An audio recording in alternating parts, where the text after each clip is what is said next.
स्रोत सामग्री के इस मजेदार विश्लेषण में स्वागत है। आज हम शिक्षा जगत की उन वास्तविकताओं में गोता लगाने वाले हैं जो अक्सर भारी भरकम किताबों के पीछे छिप जाती हैं। डॉक्टर पीके जैन के संस्मरणों से निकली ये घटनाएं न सिर्फ हंसाती हैं, बल्कि हायर एजुकेशन का वो असली और चुलबुला रूप सामने लाती हैं जो क्लासरूम की चार दीवारी के अंदर घटता है। सोचिए, एक ऐसी दुनिया जहां गंभीर पढ़ाई और बेतहाशा हंसी बिल्कुल साथ साथ चलते हैं। तो चलिए शुरू करते हैं।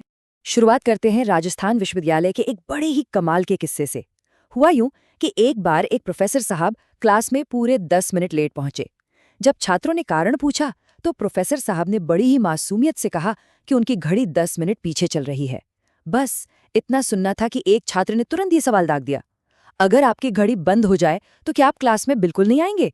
ये एक सवाल ही यूनिवर्सिटी क्लासरूम के उस हाजिर जवाबी वाले माहौल को बिल्कुल सटीक तरीके से सेट कर देता है, जहां कब क्या सुनने को मिल जाए कोई नहीं जानता। ठीक है, तो अब इसकी थोड़ी गहराई में चलते हैं। डॉक्टर जैन का खुद का करियर देखिए, कितना शानदार रहा है। 90 के दशक में राजस्थान, विक्रम और सुखाड़िया विश्वविद्यालयों में लीडरशिप रोल्स, फिर 2000 के दशक में ड्यूक और किंग फैसल जैसे इंटरनेशनल संस्थानों में काम।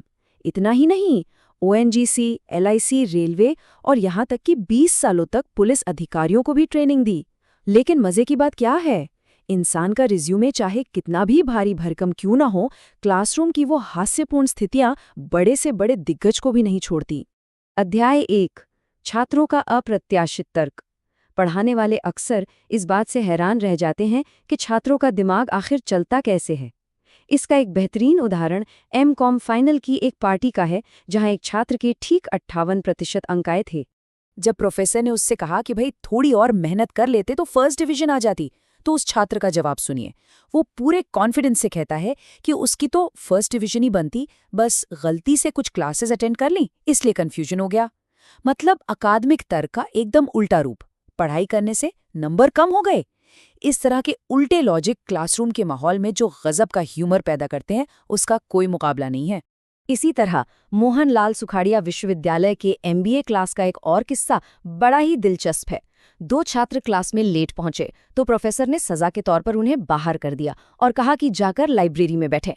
लेकिन जब क्लास खत्म हुई और प्रोफेसर बाहर निकले तो क्या देखते हैं, दोनों छात्र लाइब्रेरी जाने के बजाय दरवाजे के ठीक बाहर खड़े हैं। और ये घटना बहुत ही शानदार तरीके से दर्शाती है कि छात्र किस तरह किसी भी स्थिति को अपने फायदे में घुमा सकते हैं। जब प्रोफेसर ने उनसे बाहर खड़े रहने का कारण पूछा तो उनका जवाब था कि वो बाहर से ही मोबाइल में लेक्चर रिकॉर्ड कर रहे हैं क्योंकि उनका भाषण बहुत अच्छा होता है।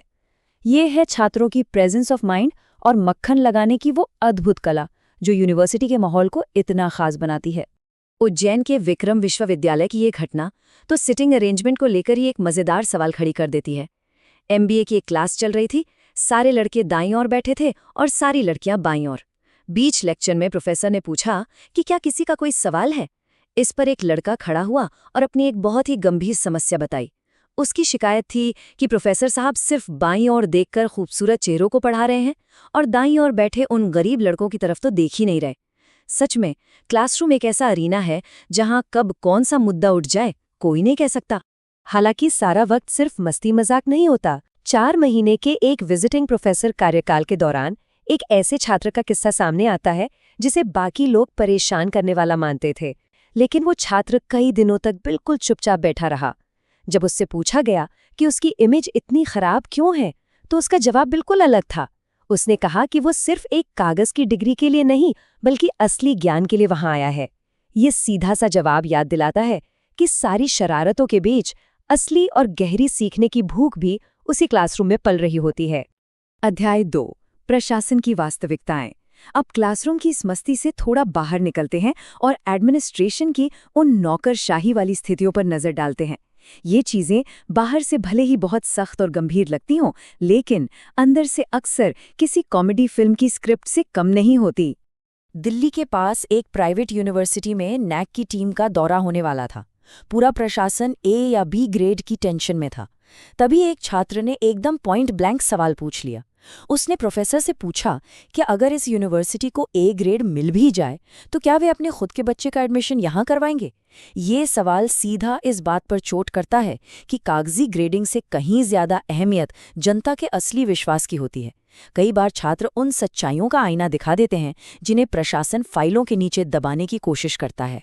प्रशासन की ही बात करें तो राजस्थान विश्वविद्यालय का एक बड़ा ही गुदगुदाने वाला किस्सा है। एक नए नियुक्त हुए प्रोफेसर को अपना मकान किराया भत्ता क्लेम करने के लिए 100 रुपए के स्टैम्प पेपर पर डिक्लेरेशन देना था। अब ये स्टैम्प पेपर जौहरी बाजार के एक ऐसे वेंडर से मिलता था जो उसी दुकान पर चने और मूंगफली भी बेचता था। प्रोफेसर साहब ने वहां से स्टैम्प लिया और फॉर्म जमा कर दिया। अगले ही दिन जब प्रोफेसर साहब क्लास में पहुंचे तो ब्लैकबोर्ड पर यह शानदार मैसेज लिखा था। छात्रों ने स्टैम्प खरीदने वाली बात को उस चने मूंगफली की दुकान से जोड़कर एक पूरी अफवाही बना डाली कि प्रोफेसर साहब भारी आर्थिक तंगी से गुजर रहे हैं और आजकल चने मूंगफली खाकर गुजारा कर रहे हैं। ये किस्सा इस बात का बेहतरीन सबूत है कि यूनिवर्सिटी कैंपस में गॉसिप कितनी रॉकेट की स्पीड से और कितनी क्रिएटिव होकर फैलती है। और जब बात यूनिवर्सिटी के बड़े अधिकारियों की आती है तो हास्य का लेवल और भी ऊपर चला जाता है। एक बार कुलपति महोदय ने सरप्राइज इंस्पेक्शन किया। वहां पता चला कि एक प्रोफेसर साहब पिछले 15 दिनों से गायब हैं। कुलपति ने तुरंत एक कड़ा नोटिस निकाला कि प्रोफेसर साहब 24 घंटे के अंदर आकर व्यक्तिगत रूप से मिले।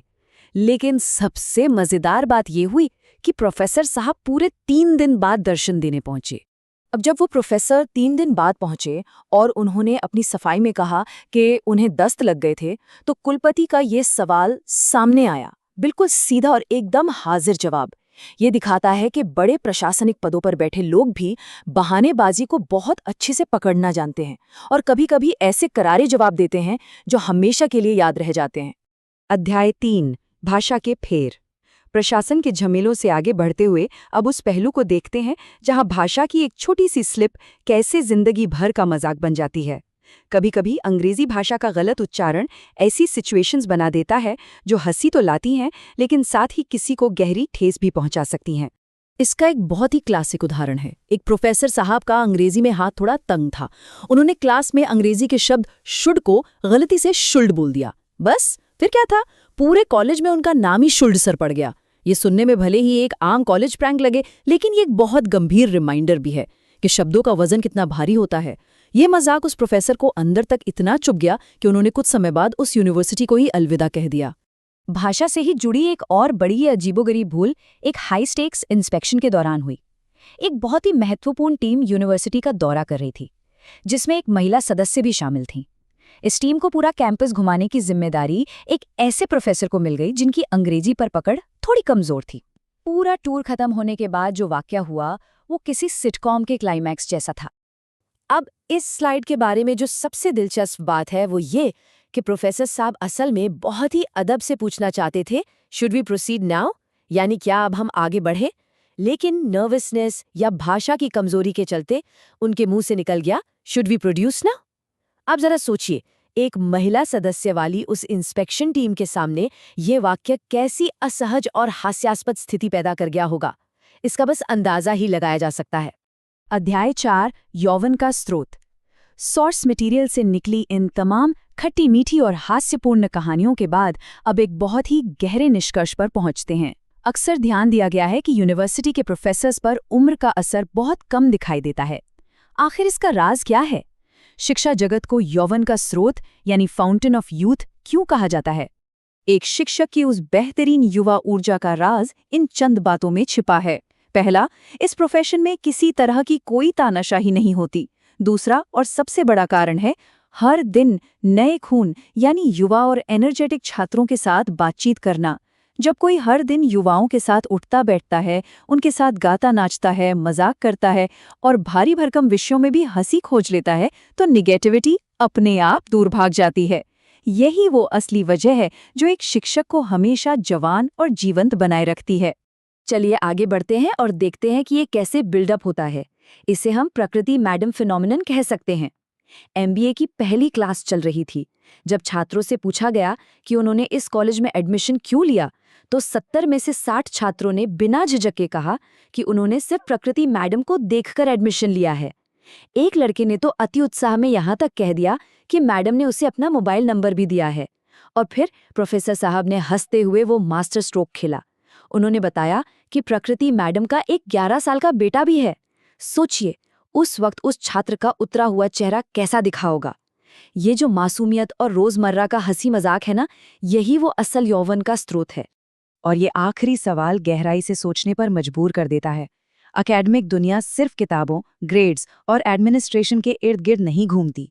आज सामने आए ये सभी किस्से एकदम साफ करते हैं कि असली शिक्षा उन पलों में पनपती है जहां पढ़ाने वाले और पढ़ने वाले एक साथ हंसते हैं और एक इंसानी स्तर पर जुड़ते हैं। क्या ये साझा हंसी और ये संवाद ही वो असली शिक्षा नहीं है जो कागज की किसी भी डिग्री से कहीं ज्यादा अहमियत रखती है? इसी विचार के साथ स्रोत सामग्री का हमारा ये विश्लेषण यही पूरा होता है।